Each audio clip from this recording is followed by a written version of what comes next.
Hi friends, ಎಲ್ಲ ಹೇಗಿದ್ದೀರಾ? ಚೆನ್ನಾಗಿದ್ದೀರಾ ಅಂದ್ಕೊಂಡಿರ್ತೀನಿ. ನೋಡಿ, ನಾನು ಇವತ್ತು ಬದನೆಕಾಯಿ ಚಟ್ನಿ ಮಾಡಲಿಕ್ಕೆ ತೊಗೊಂಡಿದ್ದೀನಿ. ಸಣ್ಣ ಸಣ್ಣ ಹಚ್ಕೊಂಡು ಇಟ್ಕೊಂಡಿದ್ದೀನಿ. ಇದಕ್ಕೆ ಉಪ್ಪು ಹಾಕಿಟ್ಟಿದ್ದೀನಿ.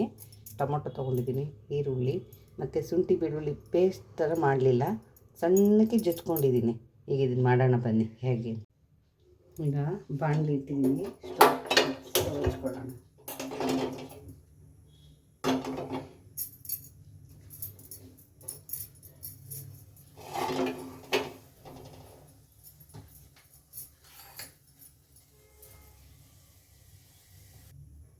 ಬಾಣಲಿ ಕಾದಿದೆ, ಎಣ್ಣೆ ಹಾಕೋಣ.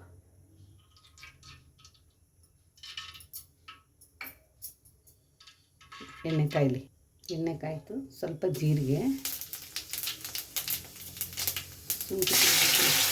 ಶುಂಠಿ ಬೆಳ್ಳುಳ್ಳಿ ಜಜ್ಕೊಂಡಿದ್ವಲ್ಲ ಅದು,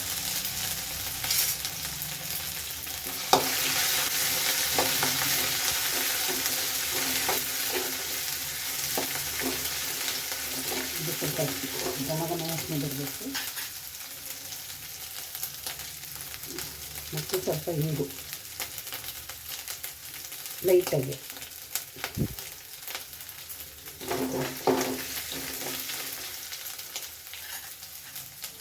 ಇದಕ್ಕೆ ಈರುಳ್ಳಿ,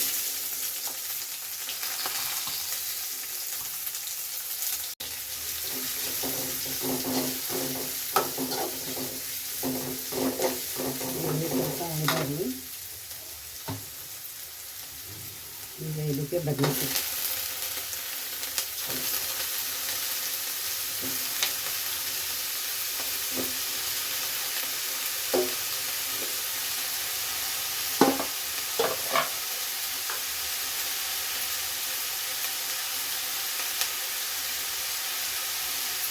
ಹಸಿಮೆಣಸಿನಕಾಯಿ 2 ಒಣಮೆಣಸಿನಕಾಯಿ, ಇದು 1 ಹಿಡಿ ಕೊತ್ತಂಬರಿ ಸೊಪ್ಪು ಸ್ವಲ್ಪ. ಇದಕ್ಕೀಗ 1 ಟೊಮೊಟೊ,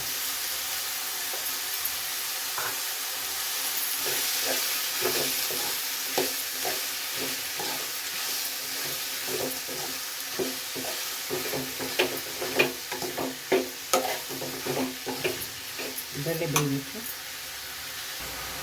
ಸ್ವಲ್ಪ ಇದಕ್ಕೆ ಮೆಣಸಿನ್ಕಾಯಿ ಪೌಡರ್, ಚಿಲ್ಲಿ ಪೌಡರ್,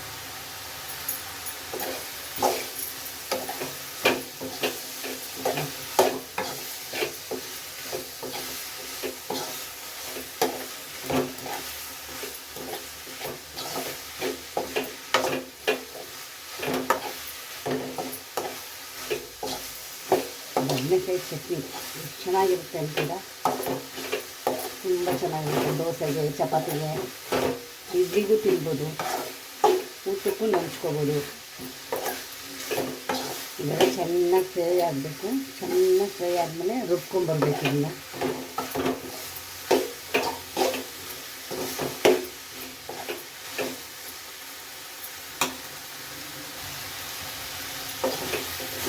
ಈಗ ಒಂದು ಸ್ವಲ್ಪ ಹೊತ್ತು ಆಯ್ತನ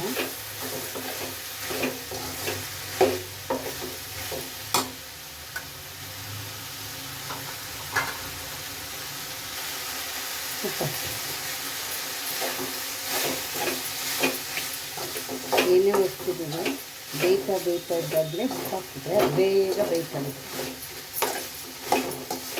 ಬೇಗನೂ ಬೇಯುತ್ತೆ, ಎಲ್ಲ ಕಡೆಗೆ ಉಪ್ಪು ಹಿಡಿತಲ್ಲ, ಚೆನ್ನಾಗಿರುತ್ತೆ.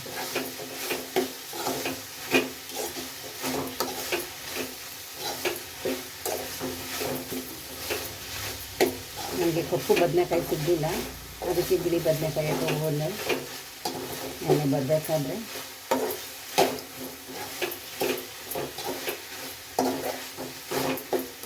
ಬದನೆಕಾಯಿ ಯಾರು ತಿನ್ನಲ್ಲ ಅಂತಾರೆ, ಅವ್ರಿಗೆ ಇಂಥ ಚಟ್ನಿ ಮಾಡ್ಕೊಡಿ ತಿಂತಾರೆ ಮಕ್ಕಳು. ಆಮೇಲೆ ಅವ್ರಿಗೆ ಗೊತ್ತಿರಲ್ಲ ಏನು ಚಟ್ನಿ ಅಂತ.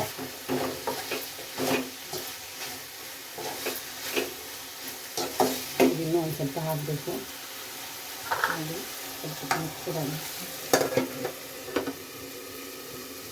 ಈಗ ಇದಕ್ಕೆ ಸಣ್ಣದಾಗಿ ಒಂದು ಚೂರು ಹುಣಸೆಹಣ್ಣು ಹಾಕೋಣ. ಯಾಕೆ ಅಂದರೆ ಟೇಸ್ಟ್ ಚೆನ್ನಾಗಿರುತ್ತೆ, ಅದಕ್ಕೋಸ್ಕರ.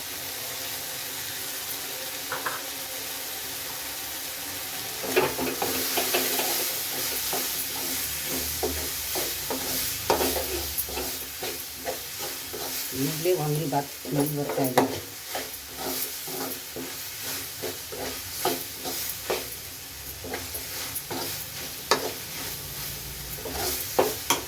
ಸಿಮ್ ಮಾಡ್ಕೊಳ್ವಾ, ಹರ ಹಿಡಿಯೋದು ಬೇಡ.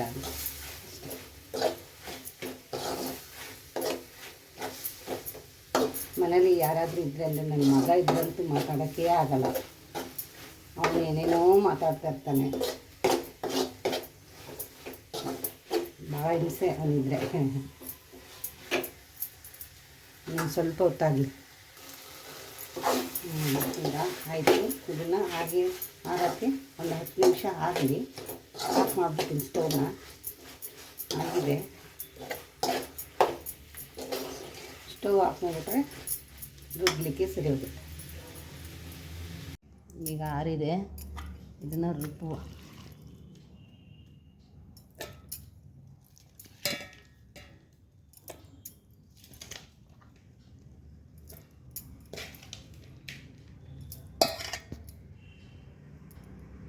ಇದು ಜಾಸ್ತಿ ರುಬ್ಬಾರ್ದು, ನುಣ್ಣಗೆ. ನಾನು ರುಬ್ಕೊಬತ್ತೀನಿ ನೋಡಿ. ಈ ಲೆವೆಲ್ಗಿರಬೇಕು, ಸ್ವಲ್ಪ ಬಾಯಿಗೆ ಸಿಗಬೇಕು ನೋಡಿ ಹಿಂಗೆ.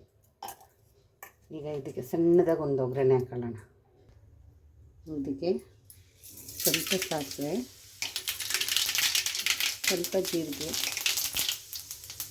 2 ಒಣಮೆಣಸಿನ್ಕಾಯಿ ಸಿಡಿಲಿ, ಸ್ವಲ್ಪ ಕರಿಬೇವು ಅಷ್ಟೇ.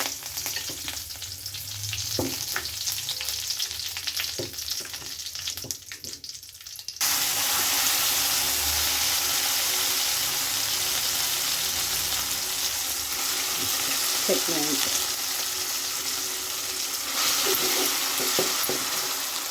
ಆಫ್ ಮಾಡೋಣ ಸ್ಟವ್. ಇದನ್ನು ಆಫ್ ಮಾಡಿ. ಬಿಸಿ ಬಿಸಿ ದೋಸೆ, ಬದನೆಕಾಯಿ ಚಟ್ನಿ ತಿಂತಿದ್ರೆ ಹೆಂಗಿರಬೇಕು ಗೊತ್ತಾ?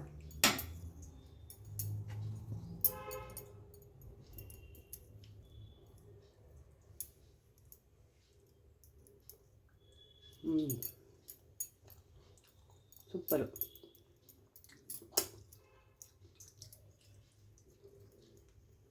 ಚೆನ್ನಾಗಿ ಬಂದಿದೆ, ಸೂಪರಾಗಿದೆ ಚಟ್ನಿ. ನೀವು ಮನೇಲಿ ಮಾಡ್ಕೊಳ್ಳಿ. ಕೊನೆ ತನಕ ವೀಡಿಯೋ ನೋಡಿ. ಈ ವಿಡಿಯೋ ಇಷ್ಟ ಆದರೆ ಲೈಕ್ ಮಾಡಿ, ಶೇರ್ ಮಾಡಿ, ಕಮೆಂಟ್ ಮಾಡಿ. ಯಾರು ಇನ್ನೂ ನನ್ನ ಚಾನಲ್ ಸಬ್ಸ್ಕ್ರೈಬರ್ ಆಗಿಲ್ವೋ ಬೇಗ ಬೇಗ ಸಬ್ಸ್ಕ್ರೈಬರ್ ಆಗಿ. ಥ್ಯಾಂಕ್ ಯು, ಧನ್ಯವಾದ.